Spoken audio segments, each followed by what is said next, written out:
Olá, meninos e meninas, sejam bem-vindos a mais uma aula de ensino religioso. Eu sou a professora Tatiane.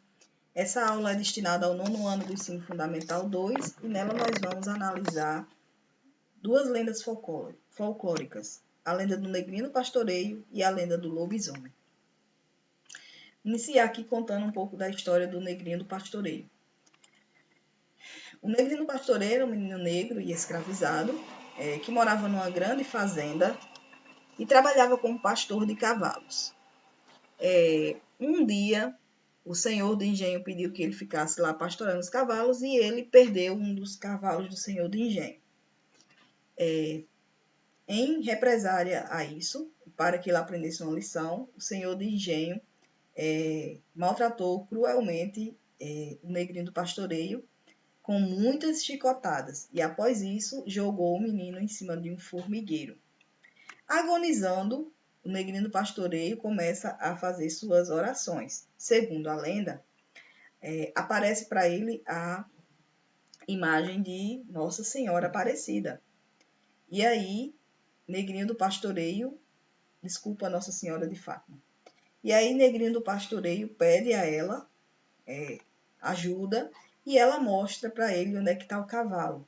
Ele vai buscar o cavalo, mas não volta para a fazenda. Ele fica com o cavalo e foge com esse cavalo. Até hoje, a lenda do Negrinho do Pastoreio, ela é utilizada como para demonstrar lições de resiliência, né?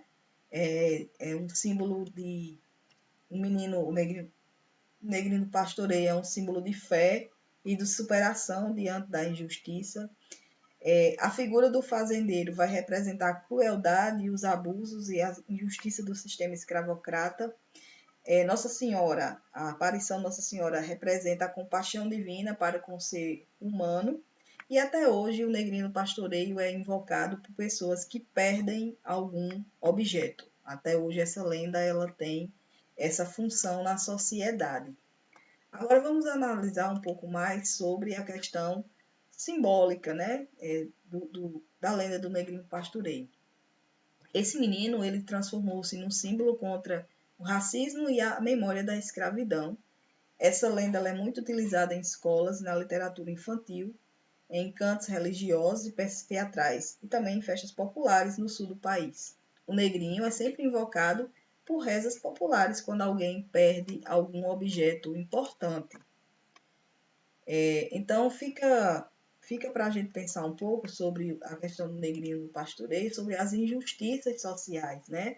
Sobre o quanto, às vezes, as pessoas ainda são maltratadas por coisas que elas não têm culpa, né? Outra coisa que fica bem marcada sobre essa questão ética é o quanto é importante para as pessoas a questão da religiosidade, a questão da fé, né? Essa lenda ela vai trazer a ética religiosa, a fé religiosa como um ponto muito importante de superação, de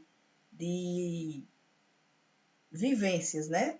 Uma fé ali como algo que é muito importante para o ser humano, para que a pessoa possa se resignar, se reconstruir, né? A fé ali, tida no Negrinho do Pastoreio como isso. Também nos mostram a questão das pessoas serem injustas, não darem às outras a possibilidade de se defenderem e logo castigarem e dar os piores castigos.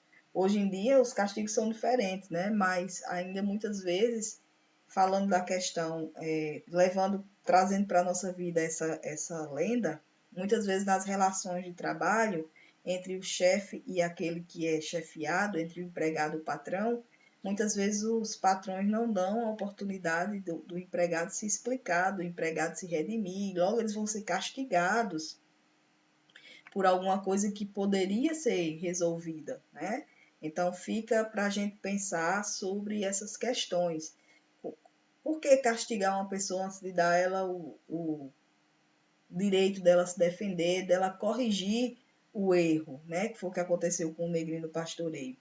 Então, também fica a questão do quando você estiver oprimido, A sua fé pode lhe ajudar e você pode enfrentar a situação, dar a volta por cima de todas as situações e sair-se bem, assim como aconteceu nessa lenda.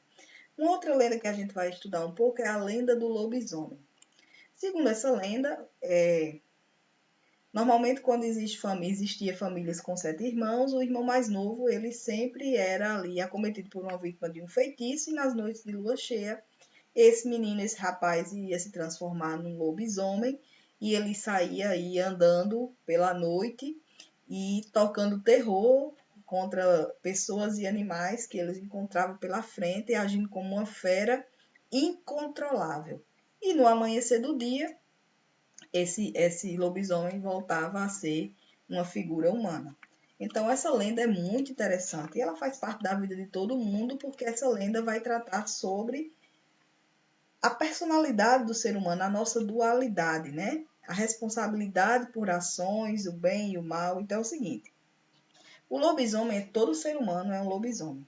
Todos nós, às vezes, nos descontrolamos e agimos por impulso e fazemos coisas que a gente não faria normalmente, porque a gente está com raiva, porque a gente está insatisfeito com alguma situação.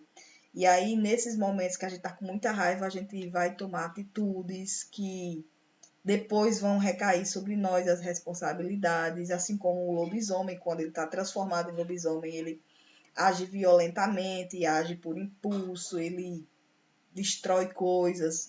Nós, seres humanos, a mesma coisa. Quando a gente está com raiva, a gente diz coisas que normalmente a gente não diria, a gente toma atitudes que normalmente a gente não tomaria.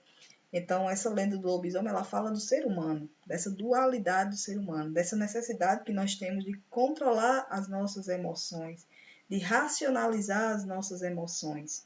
Porque, estando você alterado ou não, todas as suas ações terão consequências. E quando a gente está alterado, a gente vai ter consequências de coisas que normalmente nós não faríamos. Então, independentemente do seu estado emocional, você terá consequências sobre suas ações. Então, a lenda do lobisomem traz isso, né?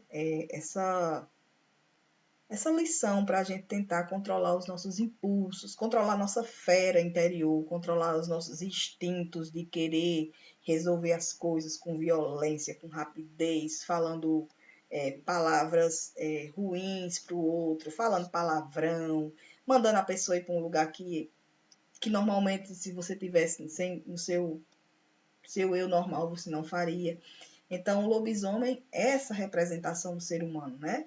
É essa questão desse conflito com as emoções que os seres humanos têm. E aí, essa dualidade da natureza vai simbolizar o instinto selvagem. Então, o que é que e aí, o que acontece com o lobisomem? Ele se transforma, ele sai agindo violentamente, ele faz o que quer, ele destrói, ele mata o lobisomem, mata e faz o que ele quer.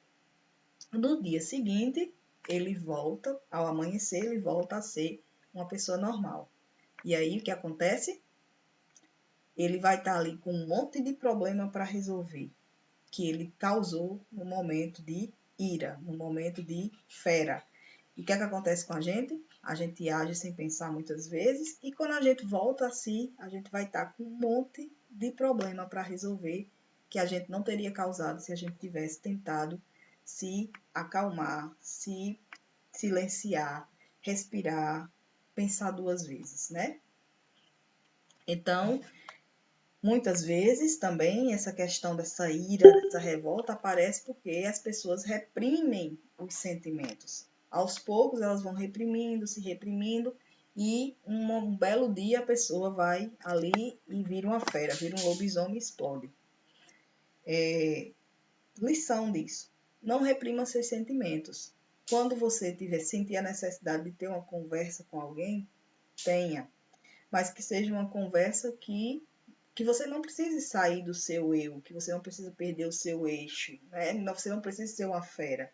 E aí vocês vão resolvendo os pequenos problemas cada vez que ele aparecer, para não formar uma bola de neve e a pessoa explodir, virar uma fera, virar um lobisomem fazer um monte de coisa errada e depois não conseguir resolver os problemas. E vir aí um monte de pepino para você descascar. Bom, espero que vocês tenham gostado da aula de hoje. Qualquer dúvida é só me procurar. Até a próxima aula.